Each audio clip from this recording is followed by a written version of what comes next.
What about my life? I asked myself. Do I want to go through life without knowing what it's like to be a mother, which is the most important thing in the world? I replied, no, I want that in my life. In Hollywood, where women are often forgotten after the age of 35, Donna Mills didn't just make it through. She started a revolution with eyeliner. She had no classes or makeup line, just a cold stare, and a role that millions of people hated her. People didn't call her eyeliner style a trend. They called it the Donna Mills look. But behind that piercing gaze and those commanding roles was a woman unlike any other. She had never been married, adopted a child in her 50s, worked as a secretary at a technical magazine to make money, and quietly battled arthritis. She did all of these things without letting a single wrinkle get out of hand. Donna Mills's story isn't just about age. It's the story of a woman who tried to become famous or play the bad guy on TV, dare to break the mold, hold on to herself, and win in the quietest way possible. If you think you know her from a few roles, get ready to see her whole life through a lens you may not have seen before. Donna Jean Miller was born on December 11, 1940, in Norwood Park, a quiet suburb in northwest Chicago, where kids grew up listening to trains and seeing sunlight through shuttered windows. She was the youngest in her family, with a brother Donald 10 years older than her. She grew up mostly alone, with adult silences all around her. There weren't family dinners or afternoons spent telling stories. Her childhood was more like a black and white movie, with little dialogue but lots of looks. Her father Ambrose was a computer analyst for Union Oil, early to leave late to return disciplined and principled. Her mother Bernice was a traditional homemaker, but Donna would never forget something about her mother. When she came home from her part-time job at the phone exchange, her eyes were Donna realized something that no one had to say out loud. A woman only really lives when she has her own voice and her own life. Even though she grew up in a conservative, judgmental home, so much so that Donna would later say it was a bigoted home, she didn't fully internalize the values she was taught. For example, when she stood up in class and asked, "Before we judge the South for racism, how many of you have a black friend?" That wasn't the voice of an angry student. Someone who learned too early that justice doesn't always come naturally to everyone remembered when Donna was hit in the stomach during a baseball game. She stood there frozen, trying to catch her breath while crying, until the pain became too much to bear. That little girl learned to endure before she learned how to ask for help. She went to Garvey Elementary School and Taft High School. One of her classmates, Jim Jacobs, would go on to create Grease, revealed that Olivia Newton-John's character Sandy was based on Donna herself. Donna dropped out of the University of Illinois Urbana-Champaign, where she was a member of the Delta Gamma sorority. After a year, she chose art over security. Her first love was dance. She looked for parts in summer stock theaters to gain stage experience and got her first one in Come Blow Your Horn at Drury Lane. On opening night, when the crowd burst into tears, she knew she had found her calling. Donna knew she couldn't go back after saying, "This is what I want to do for the rest of my life." She got a part in the touring production of My Fair Lady, which took her to New York. Before she got her first TV contract, Donna worked as a secretary at Popular Mechanics, a technical magazine. It was a very different job from stage lights, but it taught her the value of every dollar and the honor of hard work. When she got on that train leaving Chicago, she didn't know she would become Donna Mills, said she would never live someone else's life. Donna Mills wasn't born to be an actress. Her first love was ballet, and she trained hard as a child, with the goal of becoming a professional dancer. After high school, she went to the University of Illinois Urbana-Champaign to balance her studies with improving her ballet skills. But less than a year later, she dropped out, choosing to focus on becoming a dancer full-time. She went back to Chicago and tried out for roles in plays. After being turned down by many performing groups, Donna realized her first dream was going away. In that moment of doubt, she heard that a local theater was hiring for Come Blow Your Horn. Even though she had never been on stage before, she applied just to see what would happen. And to her surprise, she was chosen. That first night on stage changed everything. The audience laughed at her line, and Donna realized that if she couldn't dance, she wasn't meant to be an actress. Acting wasn't her first choice, but it was the only one that left, and she was determined to see it through. Soon after, Donna joined the touring production of My Fair Lady and decided to move to New York for good. She only had a few clothes with her and her ambition to make ends meet, so she worked as a secretary at Popular Mechanics, a technical magazine, during the day and went to auditions at night. One time, she asked over 200 other girls at a Broadway casting call to join her. No one answered when she asked where the dressing room was. I was completely invisible, she said later. Still, she kept going. Not long after, a manager who had been in the room during an audition noticed Donna. Not because of her voice, but because of how hard she was trying. He saw she had something, but he didn't like the name Donna Jean. It sounded like a small-town beauty queen. And so Donna Mills' career began with TV commercials. She then played Rocket on The Secret Storm, a sultry lounge singer. Donna wasn't She was scared to sing next to a piano in a sparkly dress, because she didn't know if she was nailing the scene or messing it up. But director Gloria Monty, who was one of the few women directors at the time, believed in her. She saw Donna as delicate but not easily broken. Soon after, Donna joined Love as a many-splendored thing as Laura, a nun torn between faith and emotion. The show was filmed live with no cuts or edits, so she had to stay calm in front of dozens of watchful eyes and nail every scene in a step-by-step. Donna gave up her ballet dream and walked into a new career. She wasn't picked right away, but through hard work, determination, and the ability to adapt, she got in and stayed. In 1971, Donna Mills made her film debut in Play Misty for Me, a psychological thriller starring Clint Eastwood. This was her first role in a movie, and paved the way for her to Hollywood. Donna didn't do well in movies and was sent back to TV, where she was cast over and over again as women in danger, women being hunted, women who couldn't fight back. She got tired of playing these roles and said, "I didn't want to keep being the woman tied up in a dark room or screaming in the woods." Donna knew that if she wanted change, she had to do something very different. In 1979, when she heard that the TV show, Knots Landing, was looking for a new character, a strong, complex woman, Donna knew that was her chance. The problem was that the producers didn't want her, because Donna Mills was a nice girl on screen, and wasn't good for a scheming type. She insisted on auditioning, though, and got the part of Abby Cunningham in the second season of Knots Landing. After that, everything changed. In just 2 seasons, the show's ratings went up by over 50%, making it one of CBS's most popular shows of the early 1980s.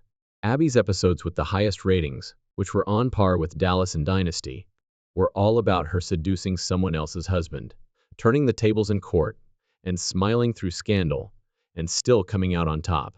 Abby didn't cry or break down. She planned and controlled. This character changed what a woman could be on American television, not someone to be loved, but someone to be respected. Donna didn't just act. She purposely broke the TV good girl image that had the role of Abby caused a cultural wave. Women admired her strength. Men were surprised and wary. Donna once said she went to a party where a woman quickly pulled her husband away because she thought Abby might do what she did on the show. In addition to acting, Donna did all of her own makeup. She didn't trust the studio stylists and created a new look with dramatic cat eyeliner, defined blush, voluminous hair, and bold shoulder pads. She spent over an hour each day painting Abby's portrait in the. As Donna worked her magic on Abby's face, it became its own language, sharp, deliberate, and fiercely in control. That picture quickly became an icon for women in the 1980s. TV Guide, People, Soap Opera Digest, and even Vogue all wrote articles on how to get the Donna Mills look. Soap Opera Digest even had a column on how to use high blush and master cat eyeliner using the Abby look. And People magazine called her the woman who taught American women how to look like Donna Mills. Beauty salons all over America advertised the Abby look, and Vogue named her one of the power faces along with Joan Collins. Donna became a pop culture icon for both the role and the way she controlled her image in front of the camera. She also showed that a TV role could define an entire era. After 9 seasons on Knots Landing, when she was at the height of her fame, she quit suddenly. Not because the role ran out, but because she wanted to try something new. She started her own production company, chose the scripts she would star in, and shaped the messages of the movies. In Runaway Father 1991, based on a real court case, she played a single mother who traveled across America to find her husband who had left their family. In My Daughter's Name 1992, she played a grieving mother who kills the man who killed her daughter. A heavy psychological role that pushed emotional and moral boundaries. What mattered about these movies was that they kept the stories she told. As one of the few female independent producers at the time, Donna didn't make movies to get famous. She did them to control the message and make a living from her own choices. She once said, "I was never poor, but I always had to watch every penny. That's how I was raised. No matter how much I made, I always saved a lot." This sense of control and discipline helped Donna live a steady life. with no scandals, bankruptcies, or need to do anything outside of her art. Donna Mills won a Daytime Emmy Award for her role in General Hospital in 2015, more than 40 years after starting her career. She had already won 3 Soap Opera Digest Awards for Outstanding Villainess 1986-1989, which was the height of her Knots Landing era. Not many people can say they were once an icon, took a break, and came back and still won. But Donna Mills did. She never got married, but that doesn't mean she didn't love. Love came late, came slowly, but when it did, Donna had a lot of relationships when she was younger. Some ended quickly, others lasted longer, but none of them lasted. One of her first known relationships was with film producer Alan Adler, who was smart and charismatic, but lacked the emotional depth needed to go further. Then there was actor Vic Villario, who swept Mills off her feet with his good looks and love of the arts. But the relationship ended when they realized their futures didn't match. But the most important relationship she had was with her 2 decadelle. Richard Holland was the ex-husband of singer Chaka Khan, an advertising executive producer, and the father of a son named Damien from a previous marriage. They met in Mexico in the late 1970s, both coming back from broken hearts. Holland was drawn to Mills's smile. Mills, who was in her 30s at the time, wasn't looking for love, just someone to talk to and who would bring her peace. Love grew, but it wasn't easy. At their core, Donna lived quickly and worked nonstop, always chasing the next goal. Mills's friends didn't believe in him, and the press called him a gold digger. Donna herself said, "I knew the public didn't like him, but I didn't let that affect me." What made the relationship so deep was how Donna accepted Holland's past. She cared for his son Damien like he was her own. Every time Damien came to stay with his dad, Mills made sure he had his own room with his own things, so he'd feel like he had. Although she had a maternal instinct long before she became a mother, love wasn't enough to fix their problems. They broke up and got back together several times over the course of 20 years. Richard was the first man Mills ever let move in with her. They shared time and space, and even helped redecorate her $1.5 million villa with him. It was the biggest sacrifice she'd ever made for a man, but in the end, they couldn't make it work. They never got married, and never had children together, and Donna, even though she was heartbroken, broke up with him when she realized the relationship wasn't helping her grow. A few years after the breakup, at age 54, Mills decided she would become a mother. At the time, she was at the height of her career, starring in movies and becoming a star across America.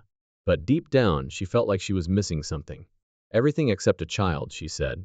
So she adopted a baby girl who was only 4 days old and named Chloe. The decision caused a stir. Many people said she was too old to be a mother and that she wouldn't be able to handle a child. But Mills didn't listen. Her maternal instinct took over, and she quit everything for 18 years to be with Chloe every day, from her first words to her first day of school. "I didn't want my child raised by a nanny," she said. Donna said, "I wanted to take care of her myself, drive her to school, sit by her bed, and tell her stories every night." And she did just that. Now Chloe is a model influencer, a member of Soho House, California, has over 14,500 Instagram followers, and is dating musician Bailey Joshua. But to Mills, Chloe is still that 4-day-old baby who brings her endless joy. They still see each other every week, dance together on Mother's Day, and share every moment as if time had never happened. But then love came knocking again. Donna met Larry Gilman, an actor, director, and acting coach, in 2001. He wasn't rich or flashy, but he made Mills feel respected. "I used to like bad boys, but Larry was different. He didn't try to control me.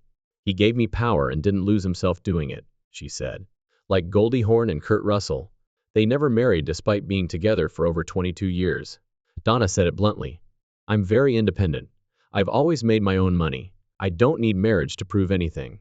In a 2023 interview, she talked about her feelings. "We don't split our assets or combine our finances. We each have our own life, but we live together as husband and wife. Why bother with paperwork?" Their love isn't flashy, it's shown through actions. In 2013, Gilman planted a vineyard for Mills in Brentwood, where they live, and named it Mandeville Vineyards. There was no wedding ring or red roses, just rows of grapes that are picked every fall to make a wine called Ethereal. For Donna, that was the most romantic thing that had ever happened to her. "We're farmers." Donna laughed during an "It's kind of fun to be a farmer," Donna Mills said. She's never been married, but she's a life partner, and she's never given birth. But she's a great mother.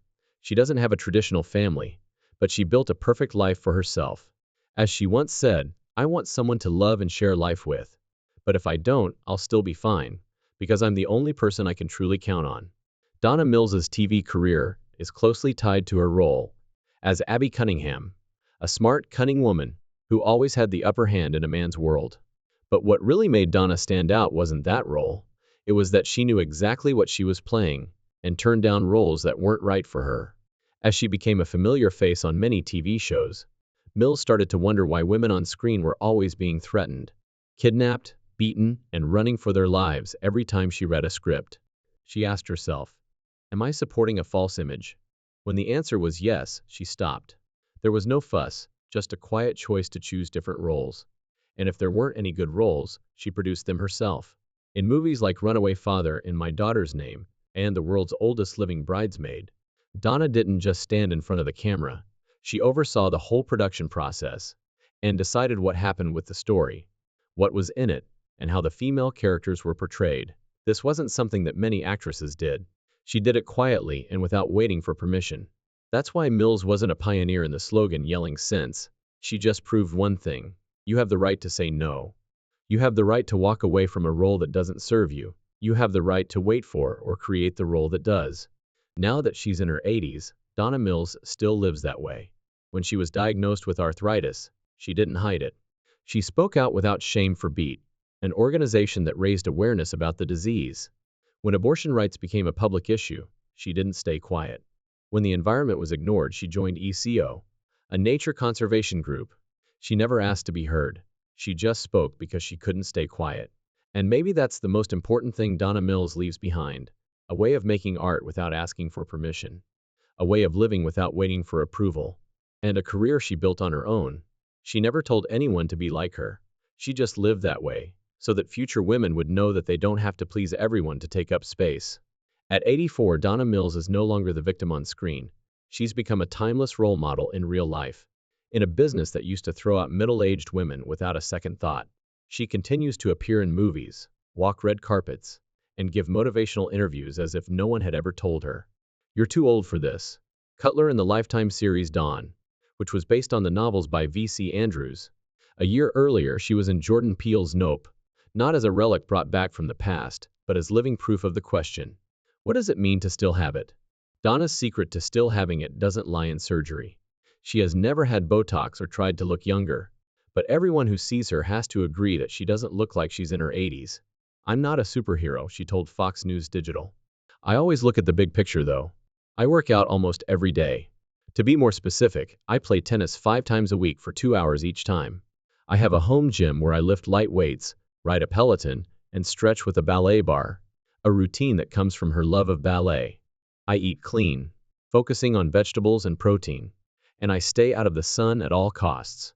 At my age, sun protection isn't optional, it's required."